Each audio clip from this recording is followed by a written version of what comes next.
Good, happy Monday evening. I'm Riley King, and welcome to your Monday evening edition of WRMK News 12.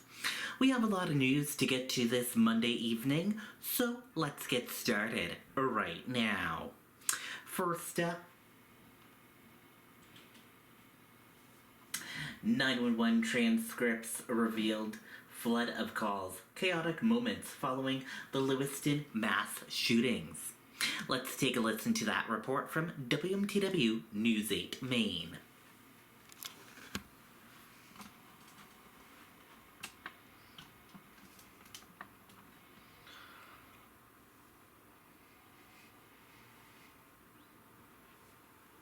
At Superior Roofing, we've been here for you and your family since 2007. We do residential and commercial roofing. We work year-round. We are fully insured, and we have the know-how to get the job done. Superior Roofing, covering Maine one roof at a time. Call us today for a free estimate. Yeah, we're going to start with some breaking news here at 4. 911 transcripts just released from the night of the mass shootings in Lewiston. 18 people were killed that night, 13 injured. Those calls are revealing the panic inside multiple locations. Let's get now to our John Chrysos, who's read over these transcripts. And we do want to warn you all that some of the details here, of course, are intense and could be disturbing to some of our viewers, especially as we're showing pictures of the shooter, John. All important to note there, Kathleen, thank you. These transcripts definitely showing that dispatchers, they were flooded with dozens of calls about the shootings. Many of those calls just seconds apart as people were hiding in a field, under a pool table, and running out the back door. 51 calls in all into 3 communication centers the night of October 25th. So as we break this down, let's first take a look at the timing here. The first call about the shooting at the just-in-time bowling alley coming in at 6:55. 29 calls from there in less than 12 minutes. Then by 7:07, just 12 minutes from the first call from the bowling alley, those calls started coming in about a shooting at the second location, Schmenge's Bar and Grill, about 4 miles away. One of those calls, the caller saying here, "I'm on the field hiding. I have a man that looks like he shot with me. He just noticed it. I think he's in shock. It doesn't seem like it's pouring out, but you can see blood. It looks like he's in at least his 30s. I think he's deaf." An earlier call from the bowling alley, the caller saying, "Never would have thought this would happen here in Lewiston, Maine." As the dispatcher told the caller, "Just keep those around you as quiet as possible. If you hear the police announce themselves, make yourselves known, but otherwise I want you to stay down and stay quiet, okay?" By this point, the dispatcher reporting, the police are on scene. Ambulances are on the way as well, okay? Just don't make any sudden movements. If you know there's police, put your hands in the air so they know you're not armed. Then at 8:57, a caller reported that he or she knew the identity of the suspected shooter based on surveillance photos. These photos here, the same photos that we aired just 17 minutes earlier. Robert Card, the quote here, and we've been concerned about we know he has firearms in his house. He lives alone. He shut his family out recently. We've just been really concerned about his mental health lately. Like he kicked his family out of his house recently, a month ago. Within 2 hours, police announced that Card was a person of interest. Again, these transcripts just released late this afternoon. We have posted them in full as we received them right now. You can review them for yourself on WMTW.com. Megan and Kathleen, back over to you. All right, John, with the new and difficult details for us. More on that throughout the show. Okay, and there you go on that report.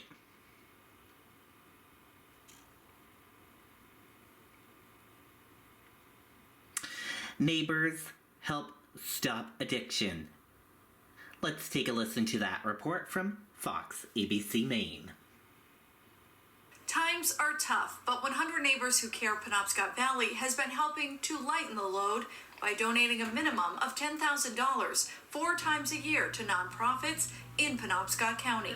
Stop Addiction New England is a discipleship and recovery program in Bangor that's helping the homeless and those battling addiction. This nonprofit is the latest recipient to be blessed by the members of 100 Neighbors Who Care. We have a wonderful opportunity to, as I've mentioned many times before, put a little good out there. But this is the apex of that. This is a chance when we go face to face with the charities that we're supporting and turn over the donations from our over 200 member group. Kevin McGuire is the founder of Stop Addiction New England. He says the funds from 100 Neighbors Who Care could not have come at a better time. We need repairs on a ceiling, that has had some plumbing leakage, and also for a new vehicle. We have 3 vehicles that have almost 1 million miles. McGuire says both men and women who come through his doors are provided with food, shelter, and the opportunity to tap into their faith and a better way of life. It's a 9 to 12 month intense, accountable discipleship. Like I said, they become a student of the Holy Bible, and we teach them how to live life skills, work ethics. And we have a little leniency and grace, of course, because behaviors have to change that stem from the addiction. In March, 100 Neighbors Who Care Penobscot Valley will meet again to hear from 3 more deserving nonprofits that could use a boost. In Bangor, I'm Jody Hersey for ABC 7 and Fox 22 News.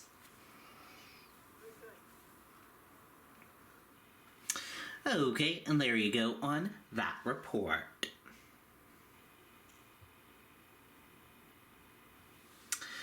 Bill seeks to change how Maine casts electoral college votes by using a national popular vote. Let's take a listen to that report from Fox ABC.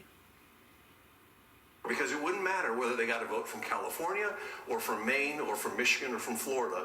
When every vote counts, it creates a very different way of campaigning nationwide. It really, truly is a bipartisan movement.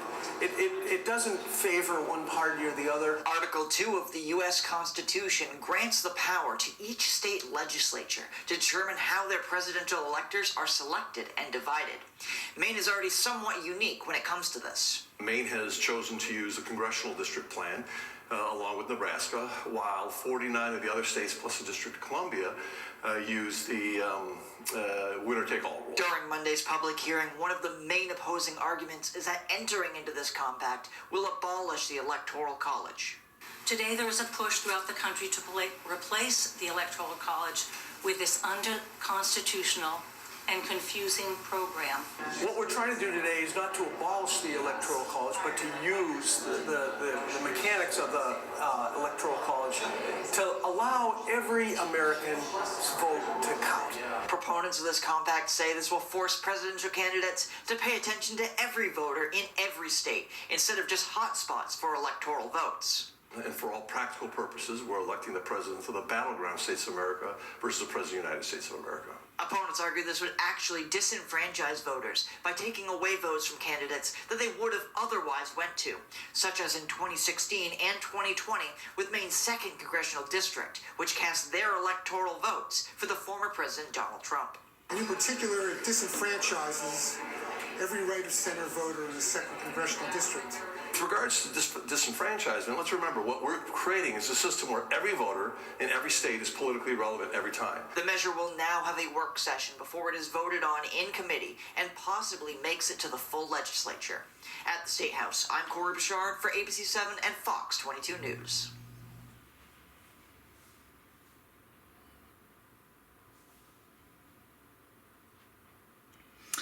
Okay, and there you go on that report.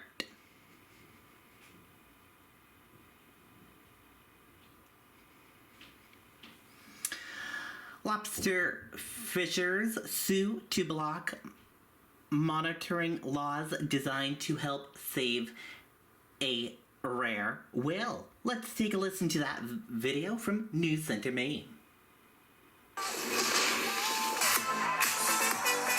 Red Bull gives you wings. A group of lobstermen is suing fishing regulators, claiming that new electronic monitoring requirements designed to protect rare whales are unconstitutional. The new rules went into effect last month and requires fishermen with federal lobster fishing permits to install 24-hour electronic tracking devices on their boats. The Maine Department of Marine Resources has promoted the new rule as a way to collect better data that can both benefit the fishery and help save the North Atlantic right whale. Okay, and there you go on that report.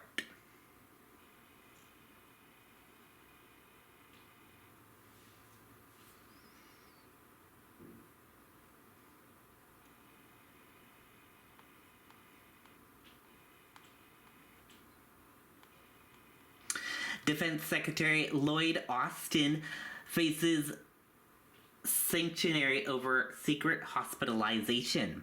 Let's take a listen to that report from NBC News. Secretary of Defense Lloyd Austin is facing intense scrutiny this morning over an undisclosed hospital stay and treatment in the ICU. He was admitted 1 week ago, but senior White House officials were not told for 3 days. NBC's senior Washington correspondent Hallie Jackson joins us with the details. Hallie, kind of go through the timeline here, when he had his initial medical intervention, the ICU, and when the disclosure came. So the initial elective procedure, according to the Pentagon, Savannah, happened a couple of days before Christmas. It was December 22nd, an overnight stay. The secretary then goes back to the hospital with severe pain, the Pentagon says, into the ICU at Walter Reed on January 1st, on New Year's Day. The next day, you had some of his operational responsibilities transferred to his deputy, but she didn't find out, according to the Pentagon, why that was happening. The Pentagon says typically that could happen for, multiple reasons. It happens from time to time. She didn't even find out that the secretary, her boss, was in the hospital until January 4th, that Thursday, when top White House officials were informed as well. And then the public found out January 5th on that Friday. That lag time, that period of several days, that is what is causing this intense scrutiny, all of these questions, Savannah, because think about the timing here. There's a war in Ukraine. There's a war in the Middle East. There are regional tensions in the Red Sea and elsewhere. There's a lot going on in the world, and that's why there is such a spotlight on what has happened this past week. Yeah, and the deputy, who didn't know why she was being tapped to take over those duties, actually was in Puerto Rico at the time, as you know, Hallie. So what's the likely fallout here? What are the unanswered questions this morning?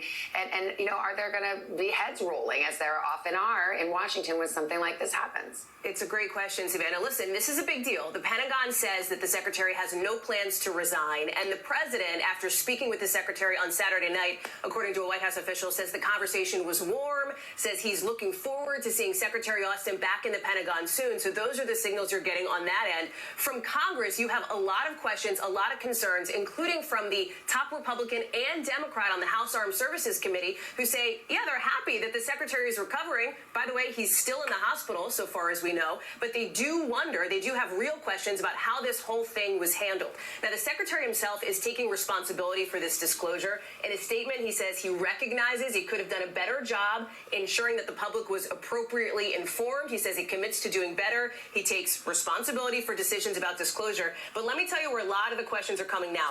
Around staff here, because the Pentagon says that the secretary's chief of staff didn't make some of the required notifications, or the notifications that should have happened because she was sick.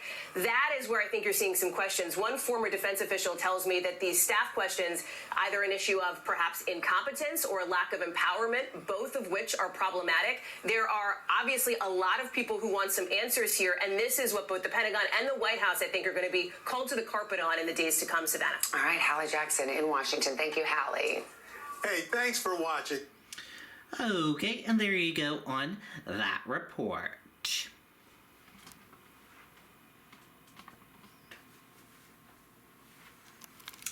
And let's switch gears and let's go into sports now. In sports, the New England Patriots, they had a game yesterday, and it was the last game of the season for them. They did not make the playoffs, and the final score of that game was Jets 17 and Patriots 3. The Jets won the game yesterday. Boston Celtics, they played tonight at 7 o'clock p.m. against the Pacers. Let's go Celtics. Hopefully they can win tonight's game. And Boston Bruins, they play tonight against the Avalanche.